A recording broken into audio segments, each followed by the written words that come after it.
Hey everybody, what's going on? Oh, today we're going to be talking about a little film that I had the chance to go see this weekend called Glass. Yeah, it's the latest M. Night Shyamalan film. It's, of course, the sequel to Unbreakable and Split, and it's the final movie in his superhero trilogy. And wow, we're going to talk about this movie because there's quite a bit to say. Some good, lots of bad, lots of awkward, lots of Shyamalan traits that make you roll your eyes and go, really? But it's a Shyamalan movie. It can either be really good or really bad. And I'll definitely say this is not his worst movie, but it's far from his best movie, and we'll get into all the reasons why in just a second. Let me just say, the first 20 minutes of this movie are explosive and electric. When it starts off with David Dunn as the overseer, and he's fighting crime and kicking ass, and he's like Batman, and his son's like helping him out as like his oracle and showing him where all the criminals are. It's like that's when this movie's at its best. The first 20 minutes of this movie gave me the exact movie I wanted. Action, Bruce Willis fights the Horde, and it's a really brutal fight scene. Just two guys going at it. It's like, yeah, we're about to fight. And then that shot in the trailer where they fall out of the window, that's exactly when the movie just ends for me. That shot, because then you're introduced to Sarah Paulson, and that's when things get pretty bad and pretty downright terrible, to be honest with you. Once Sarah Paulson shows up, the movie just kind of falls apart. It becomes a slog. It becomes way slower. And it gets really repetitive with Sarah Paulson going, you guys are not superheroes. You're not superheroes. You're not superheroes. Over and over again.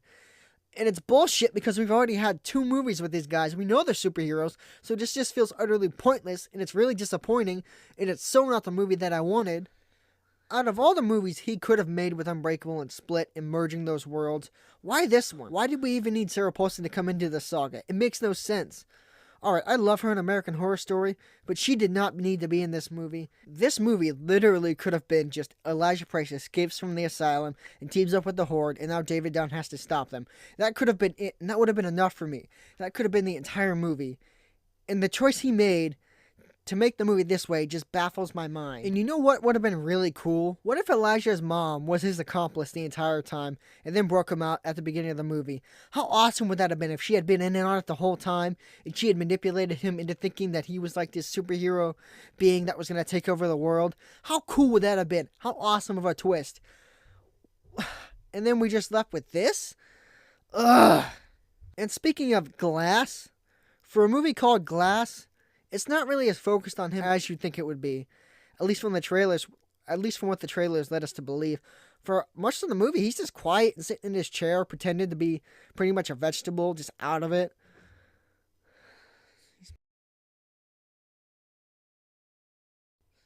And that's really disappointing. I was expecting this movie to be all about Glass from beginning to end. I thought this was going to be his chapter, his moment to shine. I thought this was going to come down to a duel between him and David. And I was just so disappointed by that. I was just kind of like, what? It's not really about Mr. Glass until it gets to the end, but it's like, this isn't his movie? Then why did you lie to me, Shyamalan? Another problem with this movie is how not subtle it is. It drops so many comic book references and talks about comic books so much that it gets to a point where Shyamalan is known for over explaining things. He does that so much in this movie that it's almost embarrassing and awkward. And I kind of understand what he's trying to do with some of the choices he makes in this movie. He's trying to surprise you and subvert your expectations. And this time he failed at it. This is not the movie I wanted. It's not the movie a lot of people wanted. And we're all a little disappointed that we were led to believe we were getting one thing. And we got the exact opposite. Almost like The Village all those years ago. You remember that movie? This is kind of a similar situation where we're led to believe this is the movie we're getting. Oh, it's actually something else entirely. But if there's one thing this movie has going for it, it's James McAvoy. He just owns this movie. You could tell he's just having a ball playing all these different personalities and all these different characters, and he's so crazy and wild, just like he was in the first movie. He brought it in Split, and he definitely brings it in this one. Which is partially why the ending bums me out so much. If you've seen the movie, you know what I'm talking about. We waited 19 years for this movie, and this is what we get? Your ego just played out on the screen because you had a couple hits in a row, and now you're arrogant as fuck again? Come on.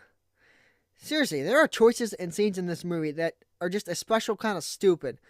And the movie also leaves you with a lot of unanswered questions. It's a frustrating movie with moments of greatness that just never turned into anything.